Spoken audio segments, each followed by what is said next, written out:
Ready. শুভ দুপুরবেলা আমি এখন দাঁড়িয়ে আছি মুরারই 2 নম্বর ব্লকের পাইকর থানার অন্তর্গত হরিশপুর এবং খুটকাইল গ্রামের ঠিক মধ্যস্থল পাগলা ব্রিজের পাশে, পাগলাসরি নদীর পাশে। আপনারা দেখতে পাচ্ছেন এই গ্রামটা এবং এর পাশে আছে রামচন্দ্রপুর বলে একটা গ্রাম আছে। এই দুটো গ্রামের মানুষের যাওয়ার একটাই রাস্তা, সেটা হচ্ছে এই ছোট্ট বাঁশের ফরাস। তাহলে এইখানকার মানুষ যদি ওই ফরাস দিয়ে যদি মানুষকে, এই স্বাধীন ভারতে যদি মানুষকে এতদিন পর যদি এই রাস্তা দিয়ে চলে যেতে হয়, তাহলে আমরা কি স্বাধীনতা স্বাদ পেলাম? আমাদের এত কষ্টের কথা কে শুনবে? এই সেই মানুষদের কষ্ট, এখানকার মানুষের যে আর্তনাদ, এখানকার মানুষের মধ্যে যে আক্ষেপ, এখানকার মানুষের মধ্যে যে কষ্ট, সেই দুর্দশার কথা আমি মুখ থেকে বলবো না, কারণ আমি খুব ভালো জায়গায় আছি। কিন্তু যারা এখানকার অধিবাসী মানুষ, তাদের যে কত কষ্ট, তাদের মুখ দিয়ে আমি শুনবো। প্রথমে চলে আসি, আসলে আপনাকে রাস্তাও দেখায়, তার সঙ্গে কথা বলবো। এই দাদার সঙ্গে কথা বলবো। দাদা, আসসালামু আলাইকুম। আপনার নাম? আচ্ছা, আপনি এই গ্রামে, খুটকাইল গ্রামে, আচ্ছা আপনাদের এই যে আপনার তো জন্ম থেকে বেরিয়ে আসার কোনো রাস্তা নাই, তাহলে আপনাদের এই যে রাস্তার দুরবস্থা, আপনার একটা ফরাস পার হয়ে এপার থেকে ওপার পার হতে হয়, তাহলে আপনাদের কি কি সমস্যা ভুগতে হয়? আমাদের সমস্যা ভুগতে হয় বলতে আমরা স্কুল ছেলে মেয়েদের যথাযথ অসুবিধা, ডেলিভারি হলে নিয়ে যেতে হয়, মাঝে মাঝে ফস ভেঙে যায়, অনেক সমস্যা আমরা আছে। তাহলে আপনারা শুনলেন, দাদা বলছে যে একটা অন্তঃসত্ত্বা মহিলা পেটে বাচ্চা নিয়ে বা একজন বয়স্ক মানুষ, তাদেরকে ওই পার থেকে এপারে বা এখান থেকে অ্যাম্বুলেন্স নিয়ে হসপিটালে যেতে গেলেও কত সমস্যার সম্মুখীন হতে হয়। এছাড়া আপনাদেরকে আমি রাস্তা দেখাবো, আরও নিরীহ একটু বক্তব্য গ্রামবাসী আছে, একজন ভদ্রলোক প্রবীণ মানুষ আছেন, তার কথা শুনবো। আচ্ছা, আপনার নাম কি? নফল শেখ। আচ্ছা, আপনি তো আপনার বয়স কত আনুমানিক? আচ্ছা, 70 বছর 72 বছর আপনার বয়স। এই রাস্তার কোনো ব্রিজ নেই, আপনার এই ফরাস দিয়ে চলে যাচ্ছেন, তাই আপনাদের কি কি সমস্যা হচ্ছে? এটা সমস্যা এই সামনে আসাতে খুবই অসুবিধা, মানে কি এই ফরাস দিয়ে আসলো কি দুটা খেলা ট্যাঙ্ক ভেঙে গেল, ফরাস বসে ভেঙে দিয়েছে। নদীতে ধরেন কি আবার আপনি ওই পানি এসছে, তখন আবার আম থেকে আসতে পারি না। আচ্ছা, কথাটা শোনেন যে এখানকার মানুষ এপার থেকে ওপার হলে এটা তো স্বাভাবিক, একটা অ্যাক্সিডেন্ট হবে, দুর্ঘটনা হবে, এতে পা ভাঙবে, ইনারও হয়তো অনেক সমস্যায় পড়েছে। আবার যখন এখানে জলটা বিপদ সীমার মধ্যে থাকে, তখন তো এই ফরাসদের মানে যাতায়াতটা হচ্ছে অযোগ্য হয়ে পড়ে। তাহলে এই যে সমস্যা, মানুষের কথা আপনি মানুষের মুখে শুনছেন। এছাড়া আরেকজন শুনেছে যে এই দাদার কাছে শুনি। দাদা, আপনার তো এখানে এপারে ওপারে বাড়ি, খুটকাইল গ্রাম, আপনার কি কি সমস্যা? আপনার? আমার সমস্যা বহুত সমস্যা। এই যে দোকানটা পেতেছি, কোনো কাস্টমার আসতে মানে খুব বহুত প্রবলেম।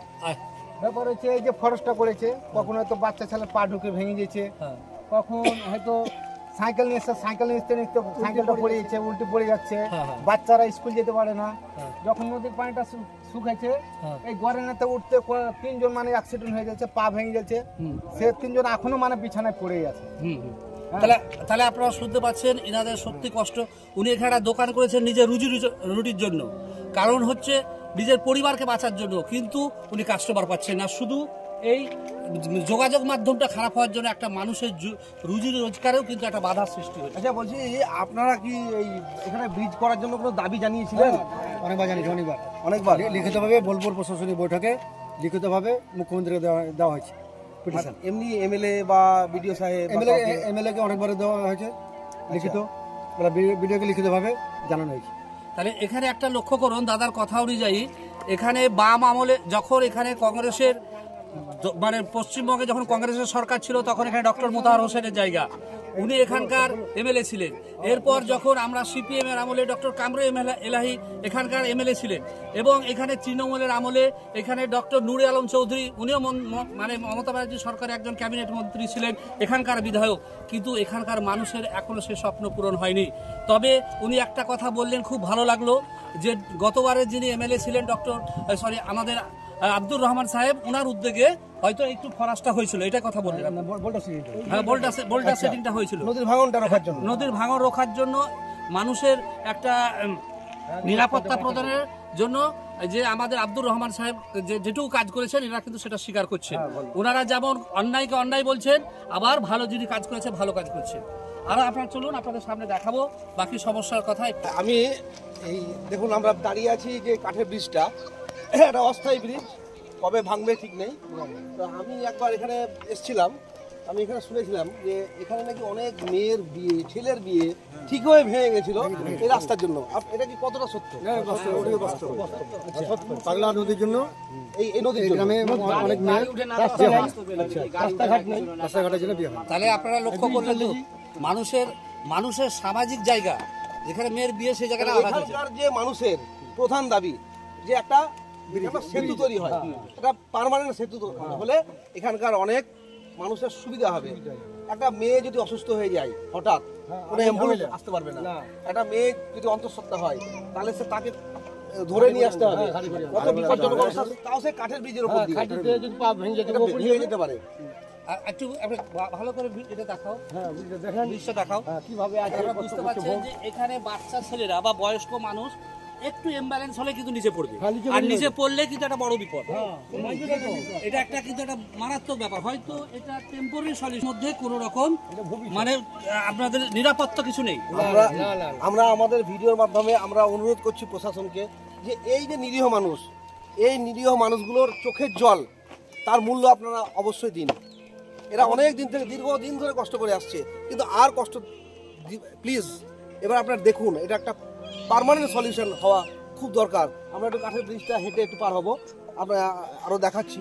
তাহলে আপনারা, আমি ঠিক মাঝখানে এবার মানে আমাদের প্রত্যেকটা সঙ্গে সঙ্গে আমরা লোকেশন এই কারণেই চেঞ্জ করছি, মানুষের কষ্টটা আপনাদের গ্রাসরুট থেকে দেখার জন্য।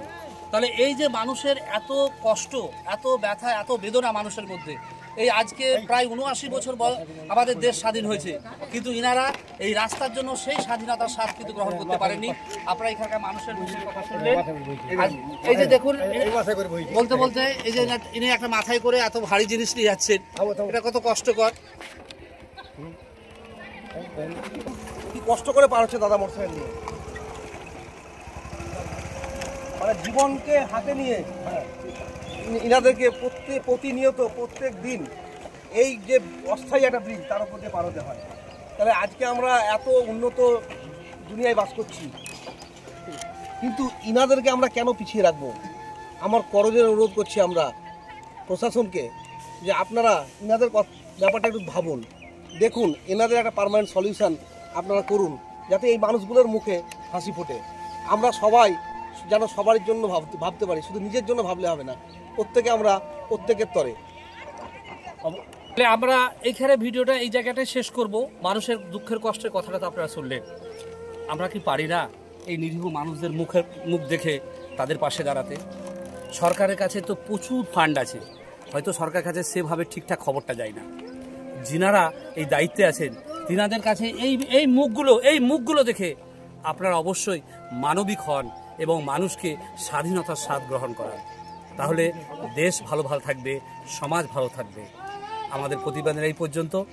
অবশ্যই এই প্রতিবেদনটা বেশি বেশি শেয়ার করে এই মানুষদের উপকার করার চেষ্টা করবেন। ধন্যবাদ, সকলে ভালো থাকবেন।